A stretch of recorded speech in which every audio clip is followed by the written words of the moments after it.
Hi, my name is Paddy Hirsch. I'm a senior editor at Marketplace. Today I want to talk about high-frequency trading. I've been hearing a lot about high-frequency trading recently because a lot of the investment banks and other brokerages have made a great deal of money from trading in the markets, and one of the reasons is because they are, in fact, high-frequency traders. Secondly, because there's a lot of furore about an element of high-frequency trading, or certainly something that high-frequency traders use, which is called flash orders. So what exactly is high-frequency trading, or HFT as it's often called? Well, essentially it's really, really fast trading.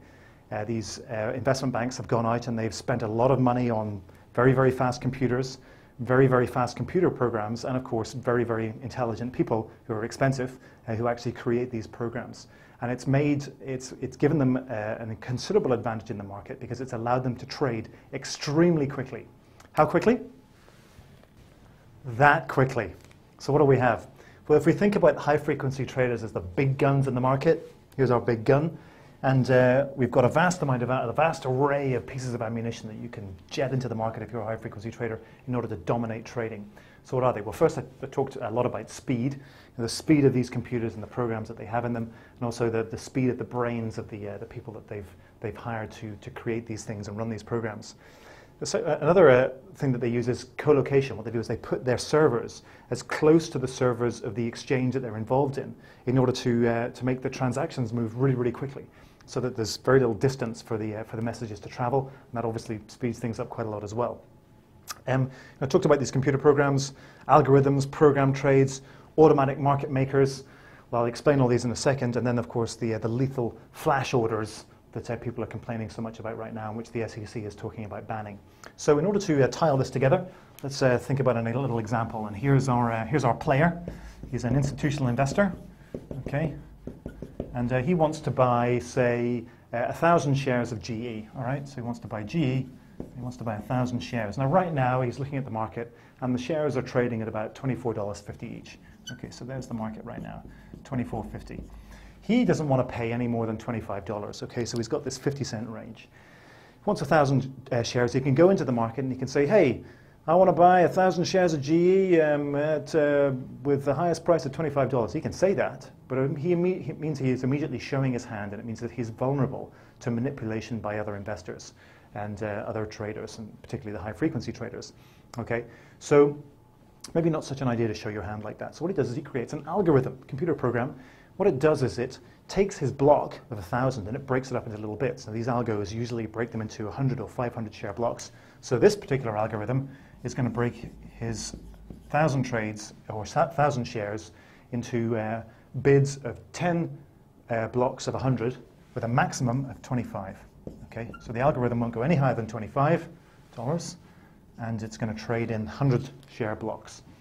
Okay, so he goes into the market and he says, here's his bid. 100 shares at $24.50. 100 shares at $24.50. He gets hit. 100 shares at $24.50. 100 shares at $24.60. He gets hit. Okay, so he's now bought 2 blocks.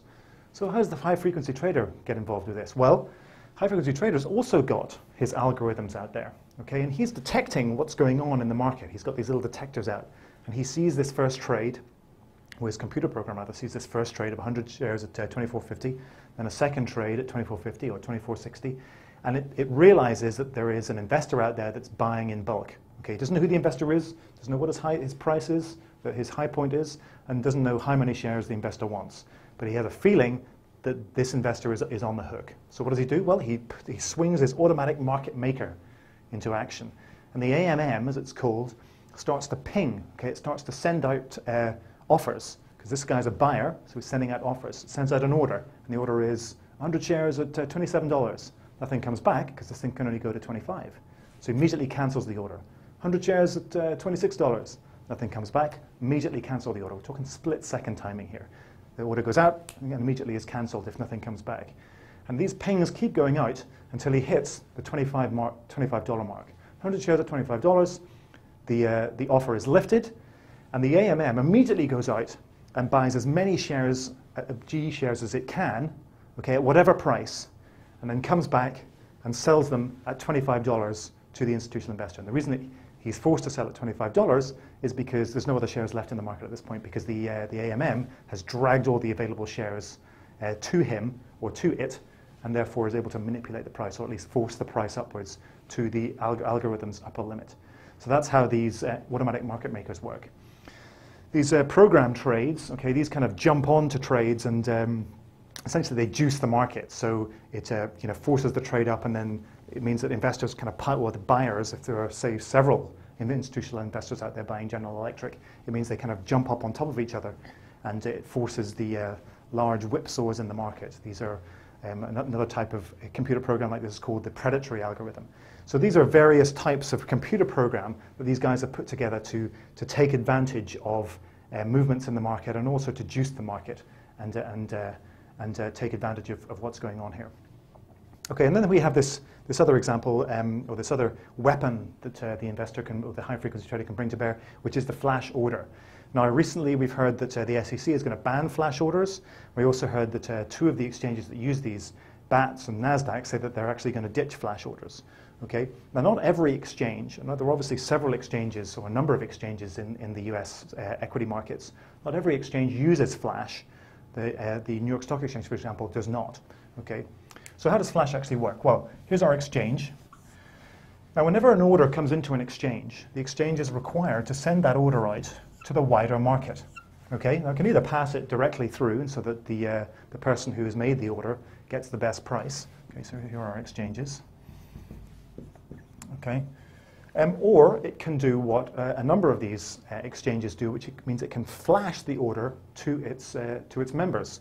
Okay, so here in this exchange, we've got a bunch of guys, or a bunch of investors, male and female, of course, and in comes the institutional investor's order, which is, say, 100 shares at $25. That's what he wants to buy.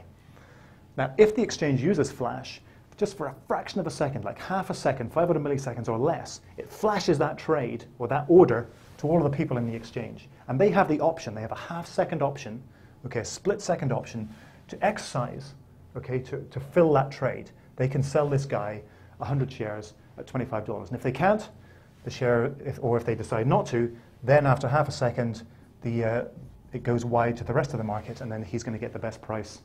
He's either going to get matched, or he's going to get offered something close to what he's looking for. Okay, so clearly there's an advantage to the people who are in this exchange. They're getting to see this guy's price before anybody else does. Now, a lot of people might say, well, that's unfair on the investor, because if there was a better price out in the wider market, he's not going to get that because these guys are going to fill this. Okay. Other people would say, well, it's unfair for the people in the market because then they can't execute on this trade. They're getting preferential treatment, if you like, in this transaction.